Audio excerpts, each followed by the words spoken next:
नमस्कार विद्यार्थी मित्रों, યુવા કોચિંગ ક્લાસમાં આપનું હાર્દિક સ્વાગત છે। આજે આપણે ભાગ નંબર 3 જોઈશું। એમાં દાખલા નંબર 9, દાખલા નંબર 10, દાખલા નંબર 11, દાખલા નંબર 12। દાખલા નંબર 9 માં તો કે 2021 માં જે નવોદયની પરીક્ષા લેવાઈ છે એમાં પૂછાયેલો દાખલો છે। દાખલા નંબર 10 2022 ની પરીક્ષામાં પૂછાયેલો છે। દાખલા નંબર 11 એ પણ 2022 ની પરીક્ષામાં પૂછાયો અને દાખલા નંબર 12 2023 ની પરીક્ષામાં પૂછાયેલો છે। તો કે આપણે જે શરૂઆતના જે વિડિયો મૂક્યા છે એમાં પહેલો પાઠ, બીજો પાઠ અને ત્રીજો પાઠ પૂરો કર્યો છે। આ વિડિયોમાં આપણે પહેલો, બીજો અને ત્રીજો ભાગ, ત્રીજા ભાગમાં ચોથો પાઠ શું થશે? પૂર્ણ થશે। ચોથા પાઠમાંથી 2010 થી 2023 અને 24 સુધી પૂછાયેલા દાખલાઓની સંખ્યા કેટલી છે? 12 છે। આ પહેલા મેં તમને 8 દાખલા ગણાયા છે। કેટલા ગણાયા છે? 8। હવે આ દાખલા બાકી રહેલા જે દાખલાઓ છે એનો આપણે શું કરવાનું છે? સોલ્યુશન કરવાનું છે। ચલો દાખલા નંબર 9 છે। કયો દાખલા નંબર છે? 9। સંખ્યા તો એ લખેલી છે કે જો x ના છેદમાં 25 બરાબર 196 ના છેદમાં x છે તો x ની કિંમત તમારે કેટલી થાય એ શોધવાની છે। ચલો પહેલો જવાબ છે આમાં 56, બીજો 70 છે, પછી 84 અને 42। ચલો આ દાખલો આપણે ગણીશું કઈ રીતે? તો તમને જે નિયમો છે બરાબરના કે જમણી બાજુ છે, ડાબી બાજુ છે, પ્લસ માઈનસ થાય, જમણી બાજુ પ્લસ હોય તો ડાબી બાજુ માઈનસ થાય, ગુણાકાર હોય તો ભાગાકાર થાય છે। એ નિયમનો આપણે શું કરીશું? ઉપયોગ કરીશું। તો અહીં જુઓ શું છે? x, આ બાજુ પણ x છે, આ ભાગાકારમાં કહેવાય, આ બાજુ પણ x છે તો હા એ ગુણાકારમાં છે। આ મારે x આ બાજુ હોય તો એ ભાગાકાર થાય, આ x મારે પેલી બાજુ લઈ હોય તો ગુણાકાર થાય। તો હું શું કરીશ? આ x ને હું પેલી સાઈડ લઈ જઈશ, એટલે આ જે જમણી બાજુ છે તો હું ડાબી બાજુ લઈ જઈશ। તો આ x છે તો સામે પણ x છે તો x ગુણ્યા x થઈ જશે। એ જ રીતે આ 25 કઈ છે? ભાગાકારમાં, તો એને હું લઈ લઈશ ગુણાકાર। ચલો પહેલું સ્ટેપ આપણે લખીએ છીએ, ધ્યાન રાખજો વિદ્યાર્થી મિત્રો।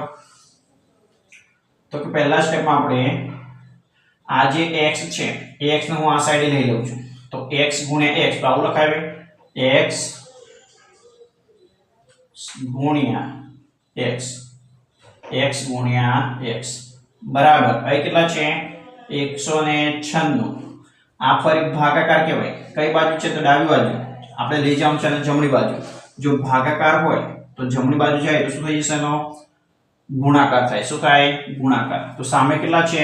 196, એની બાજુ કોણ આવશે? 25, પણ કયો સંબંધ હશે એમનો? ગુણાકારનો સંબંધ। ચલો પહેલું સ્ટેપ શું થઈ ગયો? પૂરું થાય। ચલો આગળના સ્ટેપમાં શું કરીશું આપણે? તો x ગુણ્યા x, બે વખત x છે અને ગુણાકારનો સંબંધ છે તો x નો વર્ગ લખાય। શું લખાય? x નો વર્ગ બરાબર 196 ગુણ્યા 25। હવે વર્ગ છે, વર્ગ સામે જાય તો એ વર્ગમૂળ બનાવી દે। શું બનાવી દે? વર્ગમૂળ। કેટલા છે? તો 196 નું વર્ગમૂળ થઈ જાય અને બીજું કયું છે? 25। ચાલો 196 તમને ખબર હશે, તમારે વિદ્યાર્થી મિત્રો 1 થી 20 ના વર્ગો તૈયાર કરી દેવાના અને 1 થી 10 ના ઘન તૈયાર કરવા પડશે। એ આપણે વર્ગમૂળ જે પાઠ આવશે અંદર એમાં હું તમને શીખવાડીશ કે વર્ગ કઈ રીતે શોધાય છે અને ઘન કઈ રીતે, અને તમને આવડતા હોય તો ડાયરેક્ટ પણ તમે શોધી શકો છો। 196, તો 196 કોનો વર્ગ છે? તો 196 14 નો વર્ગ છે અને 25 કોનો વર્ગ છે? 5 નો। આ વર્ગમૂળ છે, વર્ગમૂળ આપણે 196 નું વર્ગમૂળ કેટલું થશે? 14 થાય। 25 નું વર્ગમૂળ 5 થાય બરાબર શું છે આપણી જોડે? તો કે x। 14 ગુણ્યા 5 કરો, 14 ગુણ્યા 5 કરીએ તો 14 પંચા 70। તો આપણો જવાબ કયો થશે? Option number B. કયો થશે? બી। ચલો ત્યારબાદ એના પછીનો જે દાખલો છે દાખલા નંબર 10, કઈ પરીક્ષા પૂછાયો? 2022 માં જે નવોદયની પરીક્ષા લેવાઈ છે એમાં પૂછાયેલો દાખલો છે। શું કહ્યું છે આપણને? તો કે એનો આપણે જવાબ લખીએ કે 4 અંકની નાનામાં નાની, શબ્દ નાનામાં નાની સંખ્યા છે, અવિભાજ્ય અવયવ તમારે પાડવાના છે। પહેલા 4 અંકની નાનામાં નાની સંખ્યા લખવી પડશે। 4 અંકની નાની સંખ્યા, 4 અંકની નાની સંખ્યા। ચલો 4 અંકની નાની સંખ્યા કઈ થશે? તો કે 1000 થાય। શું થાય? 1000। 1000 તમારે અવિભાજ્ય અવયવ આ રીતે પાડી દેવાના છે। ચલો 1000 લખ્યા મેં। ચાવી જોવાનું તો એકમ 0 છે એટલે કઈ ચાવી વપરાય? 2। મેં તમને પેલા વિડિયોમાં કહેલું કે 2 ની ચાવી વપરાય તો હંમેશા અડધા થાય। કેટલા થાય? અડધા। અથવા તો તમારે 1000 ભાગ્યા 2 કરતા આવડવું જોઈએ, ભાગાકાર કાં તો અડધા કરતા આવડવું જોઈએ। તો 1000 ના અડધા કેટલા થઈ જશે? 500 થાય। ચલો ફરી પણ 0 છે 2 નીચે આવે તો હજુ આના અડધા થાય 250। ફરી પણ 0 છે 2 નીચે આવે હજુ આના અડધા 125। હવે જો એકમ અંક બદલાયો છે બધી જગ્યાએ 0 તો હવે કેટલું થાય છે 5। તો શું કરીશું 5 નીચે આવે ચલો 5 નીચે આવ્યું આપણો તો 5 2 10 બે બાકી રહ્યા ઉપરથી 5 ઉતરે છે ભાગાકાર કરવાનો ના આપણે તમારી સાઈડમાં શું કરી દેવાનું છે ભાગાકાર 125 ભાગ્યા 5 કરીએ તો 25 જવાબ આવશે કેટલો આવશે 25। ફરી પણ 5 દેખાય તો 5 એકા 5 એટલે 5 5 25 અને 5 એકા 5 આ થયા અવિભાજ્ય અવયવ કયા અવિભાજ્ય। હવે હું સાઈડમાં લખી દઉં છું આ રીતે અવિભાજ્ય અવયવ તો કે 2 ગુણ્યા 2 ગુણ્યા 2 ગુણ્યા 5 ગુણ્યા 5 ગુણ્યા 5। ચલો આવો જવાબ તમારે એ માં છે બી માં સી માં કે ડી માં તો જુઓ જો 2 2 2 તો કઈ છે 2 2 2 5 5 5 ક્રમમાં મેં ક્રમમાં લખ્યું છે અહીં પહેલા 5 5 આપે છે અને પછી શું આપ્યું છે 2 2 પણ આ જવાબ સી માં છે શામાં છે સી માં તો કે દાખલા નંબર 10 નો કયો જવાબ છે સી જવાબ છે। ચલો વિદ્યાર્થી મિત્રો એના પછીનો આપણે દાખલો જોઈએ દાખલા નંબર કયો છે હવે 11। ચલો એનો આપણે જવાબ લાવવાનો પ્રયત્ન કરીએ શું કહ્યું છે પહેલા આપણે રકમ વાંચી લઈએ કે 2100 કેટલા છે 2100 ના અવિભાજ્ય આજે મેં અવયવ પાડે છે કયા દાખલામાં 10માં એ રીતે આપણે 2100 એટલે 2100 ના શું કરવાના છે અવિભાજ્ય અવયવ પાડવાના છે। ચાલો હું સંખ્યા રીતે લખી દઈશ 2 1 0 0 ચલો હમણાં કહ્યું એકમ નંગ 0 છે એટલે 2 ની ચાવી વપરાય તો 2 એકા 2 2 એકા 2 ઉપરથી શું ઉતાર્યું છે મેં હવે 1 ઉતારીશ ભાગાકાર કરીશ એટલે 1 ઉતરશે એકે ભાગ ના ચાલે તો આપણે શૂન્ય લઈશું તો એ શૂન્ય મૂકી દઈએ ઉપરથી 0 આવે તો 1 5 એટલે કે 2 પંચા 10 અને 0 નો 0 કેટલા થશે 1050। ચલો ફરી 0 દેખાય છે તો ફરી પણ 2 નીચે આવે ફરી પણ શું થાય અડધા થાય તો કે આ જે 10 છે 10 ના અડધા કેટલા થાય 5 થાય અને 50 ના અડધા કેટલા થઈ જશે 25 525।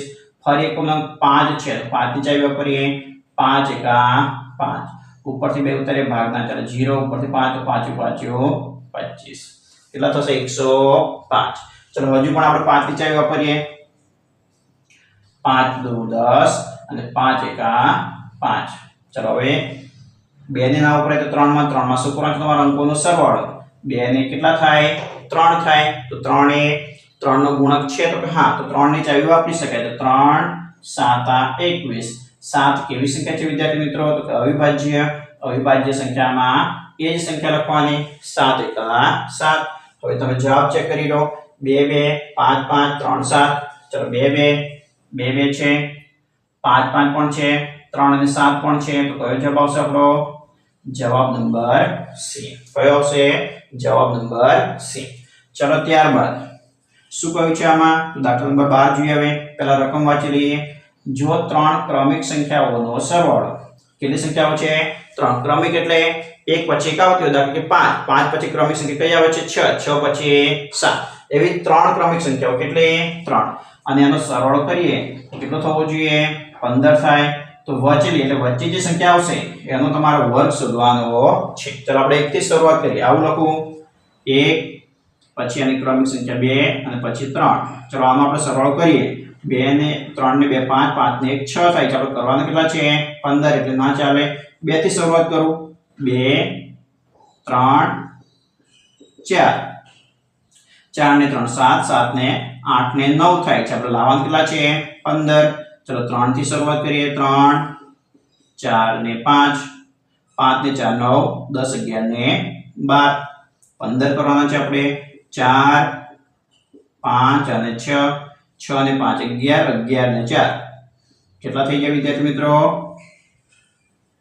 15 થાય છે તો હા કઈ સંખ્યા જોવાની છે આપણે વચ્ચે તો વચ્ચે સંખ્યા કઈ છે 5 છે 5 નો વર્ગ શોધવાનો છે 5 નો વર્ગ એટલે 5 ગુણ્યા 5 કરી દેવાનું વર્ગ શોધવો હોય તો તમને જે સંખ્યા આપી છે એ જ સંખ્યાનો ફરી એ સંખ્યા સાથે શું કરવાનો છે ગુણાકાર એટલે તમને શું મળશે વર્ગ ઘન આપ્યો હોય તો જે સંખ્યા આપી છે એનો સતત આપણે 3 વખત 5 નો કહે તો 5 ગુણ્યા 5 ગુણ્યા 5 તો 125 થશે એ રીતે 10 નો કહે તો 10 ગુણ્યા 10 ગુણ્યા 10 કરીએ તો ઘન મળે બે વખત ગુણા કરીએ તો વર્ગ મળે ચલો 5 નો મારે વર્ગ શોધવો છે તો શું કરીશું 5 ગુણ્યા 5 એટલે જે સંખ્યા છે એના ગુણ્યા એ સંખ્યા કરીશું 5 ગુણ્યા 5 તો 5 ગુણ્યા 5 વિદ્યાર્થી મિત્રો કેટલું થાય છે 25 ચલો 25 કયો જવાબ છે એ માં 16 છે તો ના આવે બી માં 25 નો હા એકલો જવાબ છે 3649 તો આ જવાબ નહીં આવે કયો જવાબ આવશે હવે 25 ફરી વિદ્યાર્થી મિત્રો ભાગ 3 ની અંદર હવે આ પાઠ આપણે શું કરીએ છીએ પૂરો કરીએ છીએ હવે આના પછી એટલે કયો પાઠ